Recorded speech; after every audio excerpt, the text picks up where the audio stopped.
योगी आदित्यनाथ देने वाले हैं, नियुक्ति पत्र बांटे जाएंगे। हालांकि किस तरीके की तैयारी आप देख पा रहे हैं, सुबह 11 बजे बताया जा रहा है कि लोक भवन सभागार में कार्यक्रम होगा।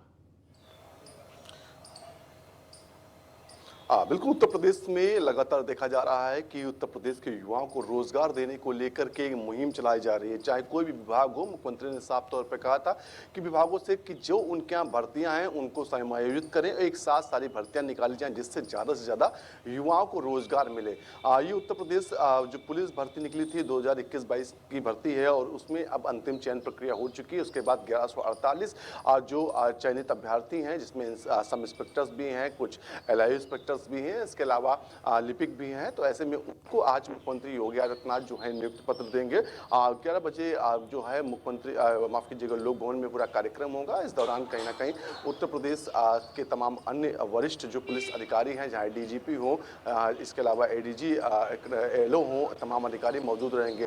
निश्चित तौर पर क्योंकि उत्तर प्रदेश में देखा जा रहा है कि मुख्यमंत्री लगातार कह रहे हैं कि जो भी विभागों में जो जगह खाली पड़ी है, रिक्त पद हैं, उनको समायोजित किया जाए, उनको जल्द से जल्द भरा जाए, जिससे एक ओर तो युवाओं को रोजगार मिलेगा तो दूसरी ओर उस विभाग में जो काम में जो अधिकारियों कर्मचारियों की कमी है उसको पूरा करके जो जनता का काम है वो समय रहते पूरा कर सकते हैं।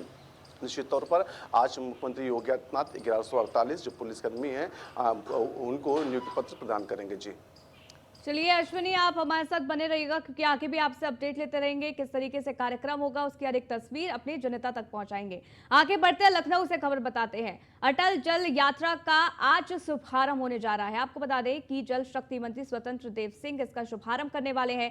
सुबह 11 बजे लखनऊ स्थित आवास से इसका शुभारंभ होने जा रहा है। तो सुबह 11 बजे का समय बताया जा रहा है। आपको बता दें कि यहाँ पर अटल जल यात्रा का आज शुभारंभ होगा।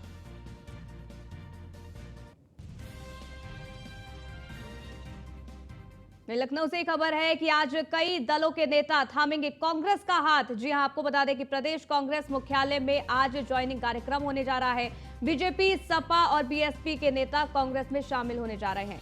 प्रदेश अध्यक्ष बृजलाल खाबरी पार्टी की सदस्यता दिलाएंगे। दोपहर 1 बजे का समय बताया जा रहा है जब पार्टी मुख्यालय में यहां पर पार्टी की सदस्यता दिलाई जाएगी। हालांकि देखना होगा कि कौन कौन से नाम इसमें शामिल होते हैं, किस दल के कौन सा नेता यहां पर कांग्रेस का दामन थामता है। तो आज कई दलों के नेता कांग्रेस का हाथ थामने वाले हैं, ये जानकारी मिल रही है। प्रदेश कांग्रेस मुख्यालय में है आज ज्वाइनिंग का ये कार्यक्रम। और आपको बता दें कि बीजेपी, सपा और BSP के कई नेता हैं जो कांग्रेस में शामिल होंगे। प्रदेश अध्यक्ष बृजलाल खाबरी पार्टी की सदस्यता दिलाएंगे। अश्विनी हमारे संवाददाता लगातार बने हुए हैं। अश्विनी, ये बड़ी खबर हो जाती है, कांग्रेस में आज कई दलों के नेता शामिल होने वाले हैं।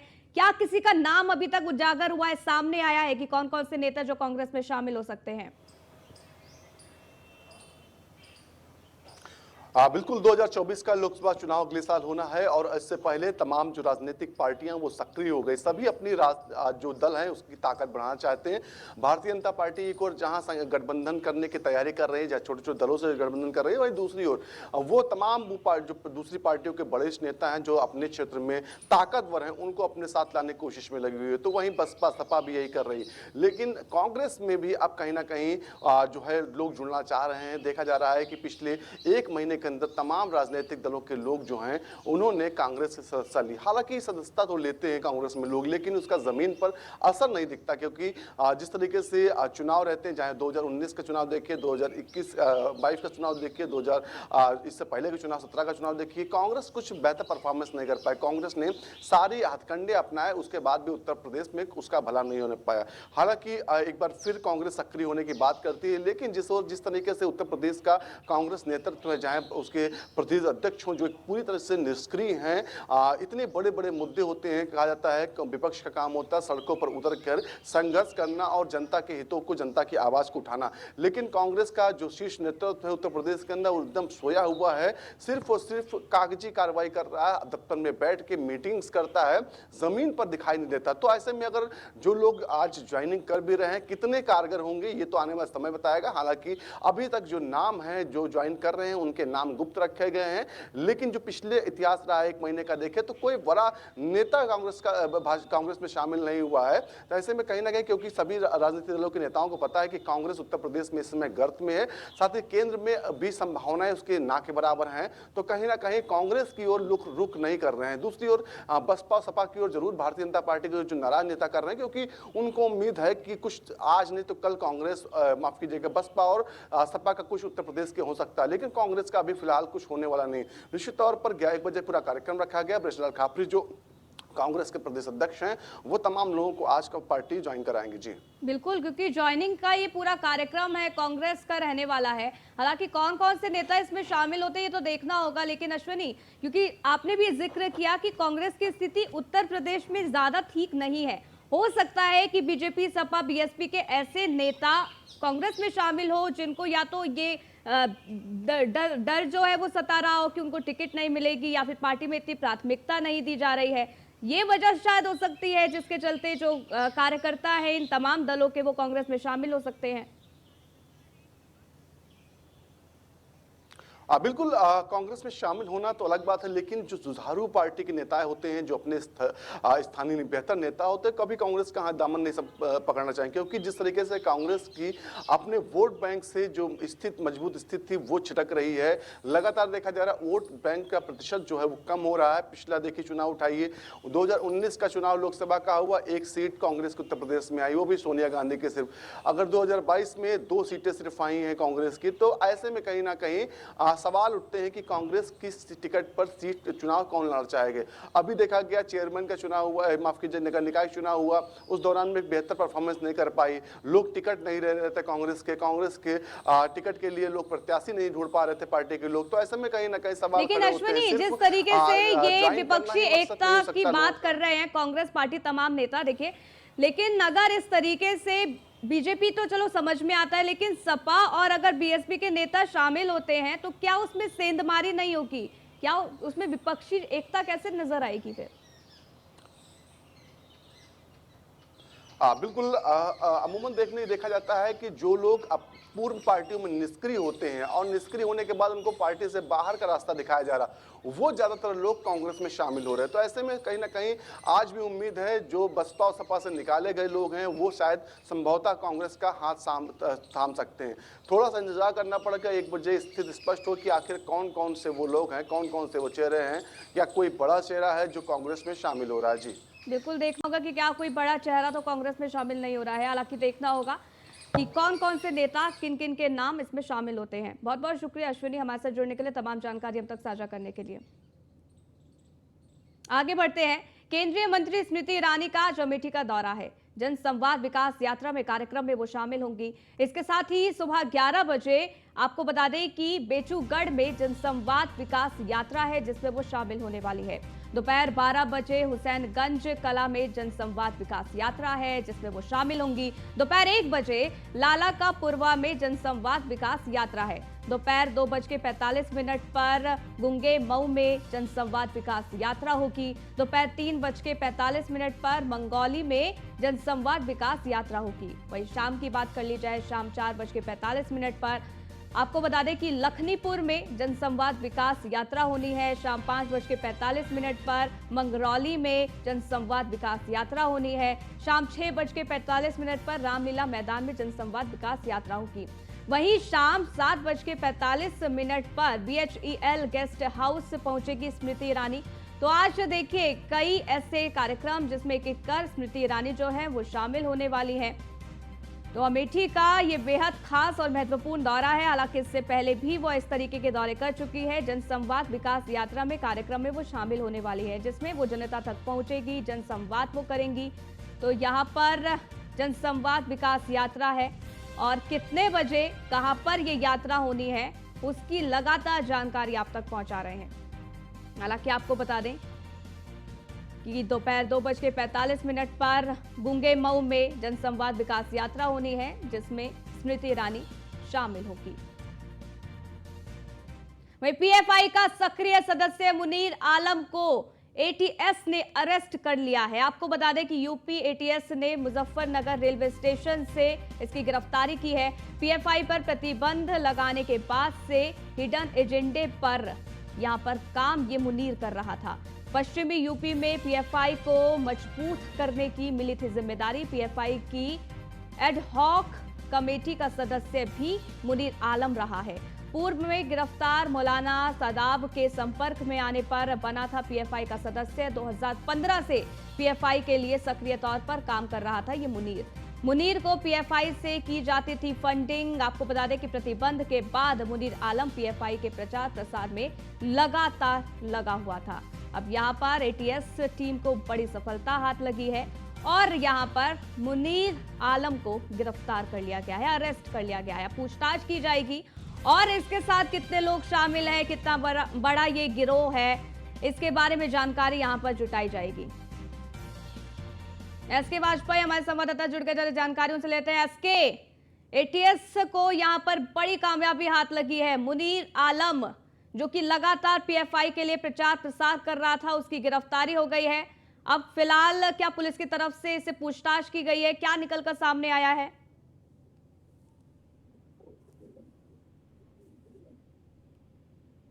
माफ कीजिएगा, अश्विनी हमारे संवाददाता बने हुए हैं इस पे। अश्विनी, यहां पर देखिए एटीएस को बहुत बड़ी सफलता हाथ लगी है। यहां पर लगातार पीएफआई को लेकर कई ऐसे ठिकाने जहां पर छापेमारी भी की जाती है, लेकिन मुनीर आलम जिसकी गिरफ्तारी हो गई है, पीएफआई के लिए प्रचार प्रसार में ये लगा रहता था। फिलहाल क्या कुछ जानकारी इसको लेकर? बिल्कुल, उत्तर प्रदेश एटीएस लगातार पीएफआई को लेकर के काम कर रही थी। जब से उत्तर प्रदेश में सीए एनआरसी को लेकर के दंगे हुए थे, उसके बाद से पीएफआई के जो सदस्य थे उन पर कड़ी निगरानी जो है उत्तर प्रदेश एटीएस की थी। पीएफआई के जो एक सक्रिय सदस्य था मुनीर आलम को एटीएस ने गिरफ्तार किया है। जब से पीएफआई पर बैन लगा था उसके बाद से ये निश्चित तरीके से जो पीएफआई है उसके एजेंडे पर काम कर रहा था। निश्चित तौर पर पश्चिमी उत्तर प्रदेश में पीएफआई की नींव मजबूत करने की जिम्मेदारी जो है मुनीर आलम को दी थी। साथ ही साथ बात करें पीएफआई की जो एडलॉक कमेटी का सदस्य भी है मुनीर अहमद आलम रह चुका है। एटीएस ने मुजफ्फरनगर रेलवे स्टेशन से मुनीर आलम को गिरफ्तार किया, जिस दौरान ये कहीं दूसरे शहर जाने की फिराक में था। हालांकि पूर्व में देखा गया कि एटीएस ने पूरी तरह सक्रिय थी, इसको लेकर के कदम कदम पर इसकी जांच की जा रही थी, कहाँ कहाँ ये जा रहा है, इसकी निगरानी की जा रही थी। आखिरकार इसको गिरफ्तार किया गया। बता दें आपको कि पूर्व में गिरफ्तार मौलाना सादाब के संपर्क में भी रहा है और उसी ने इसको पीएफआई का सदस्य बनाया। 2015 में पीएफआई में सक्रिय तौर पर काम कर रहा है, यानी कि लमसम 8 साल से ये पीएफआई के लिए काम कर रहा। साथ ही साथ जो पुलिस जो है फंडिंग पीएफआई जो फंड किया जाता है, जिसके दूसरे नए युवाओं को बहला करके पीएफआई के साथ जुड़ने के लिए राजी करता था। निश्चित तौर पर इसको लेकर के बाकायदा ये प्रचार भी करता था अलग अलग जाकर जिलों में जाकर के, जहाँ पर खासतौर पर मुस्लिम बाहुल्य क्षेत्र है वहां पर जाकर के जो है पीएफआई के प्रचार करता था। निश्चित तौर पर इसको अब पीएफआई ने गिरफ्तार किया है। सही साथ यूपीआई के एटीएस को कौन 10 के दिल्ली कस्टडी रिमांड इसकी है। इस दौरान कहीं ना कहीं इससे पूछताछ हुई कौन से काम उत्तर प्रदेश में किए हैं। अश्विनी, इसके इनपुट्स कैसे मिले, क्योंकि मुजफ्फरनगर रेलवे स्टेशन से इसकी गिरफ्तारी हुई है, कैसे पता चला एटीएस टीम को? बिल्कुल, काफी दिनों से जो है यूपीएस इस पर निगरानी कर रही थी। काफी दिनों से इस पर जो है इसके लिए यूपीएस काम कर रही थी, क्योंकि कहीं ना कहीं यूपीएस को संदेह था कि मुनीर जो है वो कहीं ना कहीं देश विरोधी गतिविधियों में शामिल है और कहीं ना कहीं इसको लेकर के वो काम कर रही थी। साथ साथ जो मौलाना सादाब है जब उससे पूछताछ हुई थी तब उसने इसका नाम बोला था, बताया था कि मुनीर उसका साथी है और कहीं ना कहीं वो उत्तर प्रदेश में पीएफआई के एजेंडे पर काम कर रहा है। निश्चित तौर पर तब से ही एटीएस तलाश कर रही थी और आखिरकार ये के हाथ में आ गया थी। चलिए, बहुत बहुत शुक्रिया अश्विनी हमारे साथ जुड़ने के लिए, तमाम जानकारी हम तक साझा करने के लिए। तो कुशीनगर से खबर आपको बता दें, जहां पुलिस और इनामी बदमाश में मुठभेड़ हो गई है। आपको बता दें कि मुठभेड़ के दौरान गोली लगने से 3 बदमाश घायल हो गए हैं। पुलिस ने बदमाश राम भवन, इसके साथ ही धर्मेंद्र और अर्जुन को गिरफ्तार कर लिया है। राम भवन और धर्मेंद्र पर 25-25 हजार का पहले से इनाम घोषित था। बदमाश अर्जुन साहनी पर 50,000 का इनाम घोषित था। पटहेरवा थाना के महुअवा कट के पास ये मुठभेड़ हुई है, ये जानकारी। हालांकि तस्वीर भी आपको दिखा रहे हैं, जहां आपको बता दें पुलिस और बदमाशों के बीच में ये मुठभेड़ हुई और यहां पर पुलिस को बड़ी सफलता हाथ लगी है।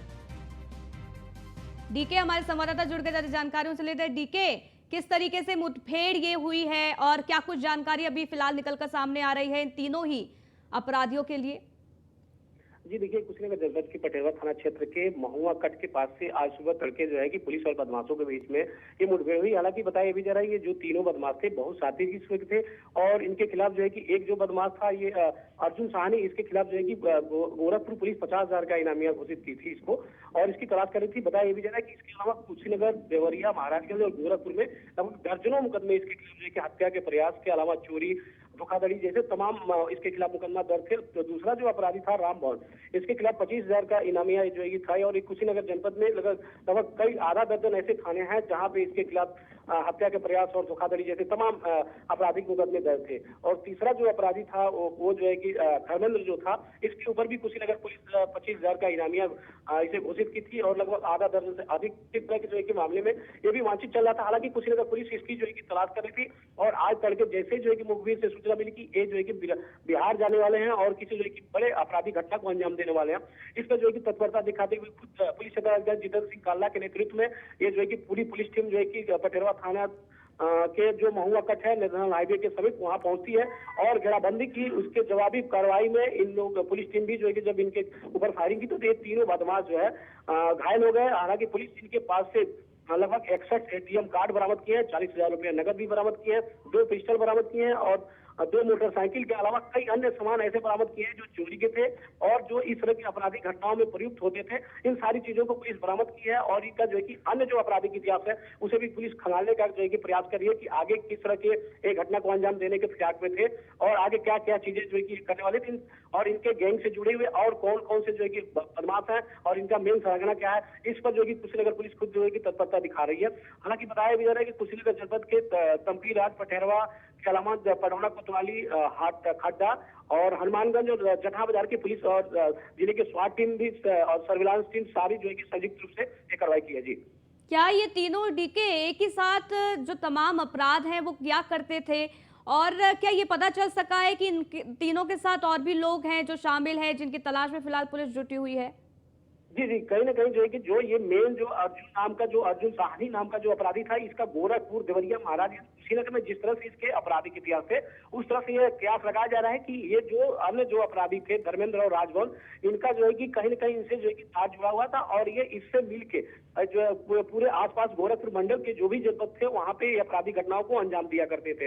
हालांकि पुलिस लगातार इन लोगों की जो है कि हिस्ट्री खंगाल रही है कि इसके अलावा अन्य जो है कि कितने बदमाश से अपराधी जो हैं जो इनके ऊपर इनामिया है और ये जो है कि इनसे जो है कि इनका तार जुड़ा हुआ था, इसकी जो है कि पूरी हिस्ट्री पुलिस खंगा रही है।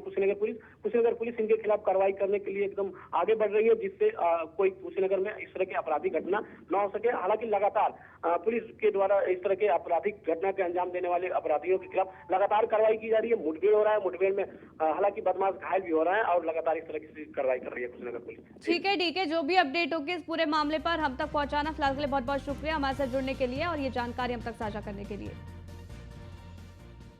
वहीं एटा जिले के रिजोर थाना इलाके के निधौली खुर्द गांव में दबंगों ने शव को दफनाने से रोक दिया और जमीन पर कब्जा करने के लिए शव को लेकर गए लोगों से भिड़ गए। आपको बता दें कि जिसका जो वीडियो है वो भी अब जमकर वायरल हो रहा है, जो कि हम आपको दिखा भी रहे हैं। दबंगों ने ग्राम समाज की बरसों पुरानी शमशान घाट की जमीन पर शव दफनाने नहीं दिया। गुस्साए लोगों ने डीएम को नामजदों के खिलाफ कार्रवाई के लिए ज्ञापन भी सौंपा है। वहीं चौकी इंचार्ज ने पीड़ितों की फरियाद सुनने के बजाय 28 लोगों पर ही मुकदमा दर्ज कर लिया।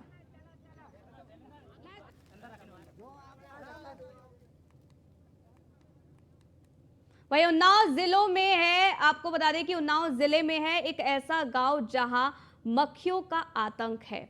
मक्खियों की वजह से ग्रामीणों का जीना दुष्भर हो रहा है। हाल ये है कि मक्खियों की वजह से लोग गांव में अपनी बेटी की शादी को तैयार ही नहीं हैं।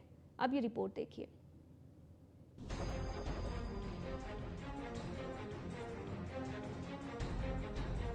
ये है उन्नाव जिले के रुद्वारा गांव, जहां हर तरफ हर घर में मक्खियां ही मक्खियां हैं। मधुमक्खियों के आतंक ने यहाँ के लोगों की सुख, चैन और सुकून छीन ली है। आलम यह है कि लोग ना आराम से खाना बना पा रहे हैं, ना सुकून से खा पा रहे हैं और ना ही चैन की नींद ले रहे हैं। मक्खियों से लोगों का जीना हराम हो चुका है। गांव में खाना महिलाएं मच्छरदानी लगाकर और दरवाजे बंद करके बनाती हैं।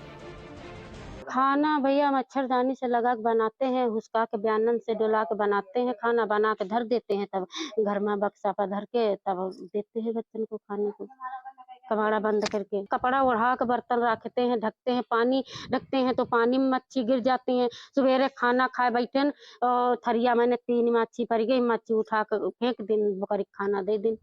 खाना जैसे कमरा बंद कर लेते हैं हुसका के, उसके बाद अंधेरे में बैठ के बनाते हैं, तब भी मक्खी पड़ जाती हैं। मक्खियों की समस्याएं सिर्फ खाने तक ही नहीं है। गांव के लड़कों से कोई अपनी बेटी की शादी करने को तैयार नहीं है। जिनकी शादी हो गई है उनकी बहुएं रहने को तैयार नहीं है। इतना ही नहीं, रिश्तेदार भी अब गांव में आने से कतराने लगे हैं। यहाँ पे जो आते हैं रिश्ते वाले वो भी नहीं रिश्ता लगाते हैं, चल जाते हैं, कहते हैं कि यहाँ मच्छियाँ बहुत लग रही हैं। यहाँ हमारे अगर शादी भी हो जाती है तब भी लड़कियाँ बोलती हैं कि यहाँ हम शादी करके पछता रहे हैं, यहाँ मच्छियाँ बहुत लगती है, फैसला कर लेते हैं। यहाँ रिश्ता नहीं लगते हैं, लड़की लड़कों के किसी के नहीं लग रहे हैं। मक्खियों की आतंक की जड़ गांव के पास में खुला पोल्ट्री फार्म है। ग्रामीणों की माने तो जब से पोल्ट्री फार्म खुला है गांव में मक्खियों की भरमार हो गई है। लेकिन पोल्ट्री फार्म संचालक मक्खियों के लिए जिम्मेदार यहाँ के लोगों की गंदगी को मानते हैं।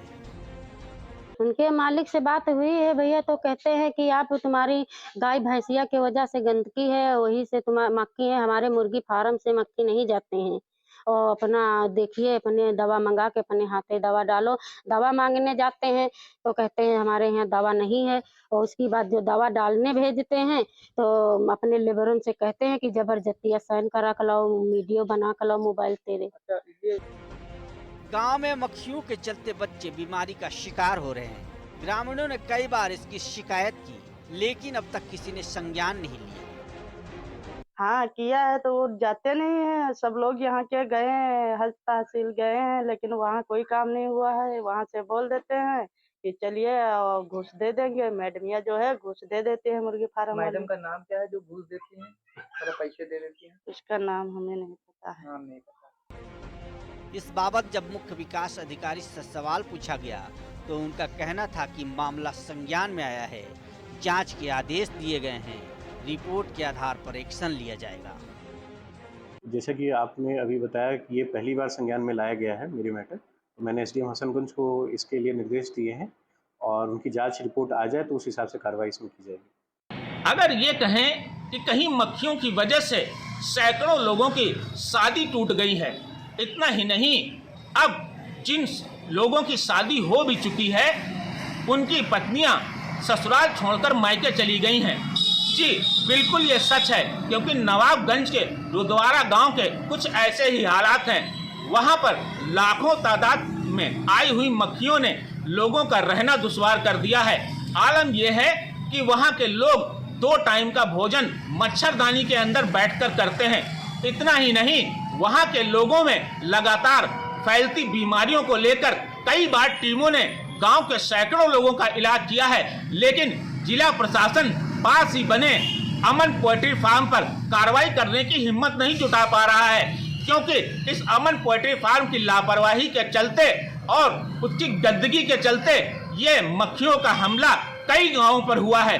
हालांकि अमन पोल्ट्री फार्म के मालिक की रिश्तेदारी किसी प्रमुख सचिव के से है, जिसके चलते जिला प्रशासन जानबूझ करके उस पर हाथ नहीं डालना चाहता। अब देखना यह होगा कि अगर लगातार यही हालत बनी रही तो किसी न किसी दिन एक बड़े हादसे को जो है दावत देने की पूरी तैयारी अमन पोल्ट्री फार्म ने कर ली है। Neeraj Dwivedi, news 1 India, Unnao.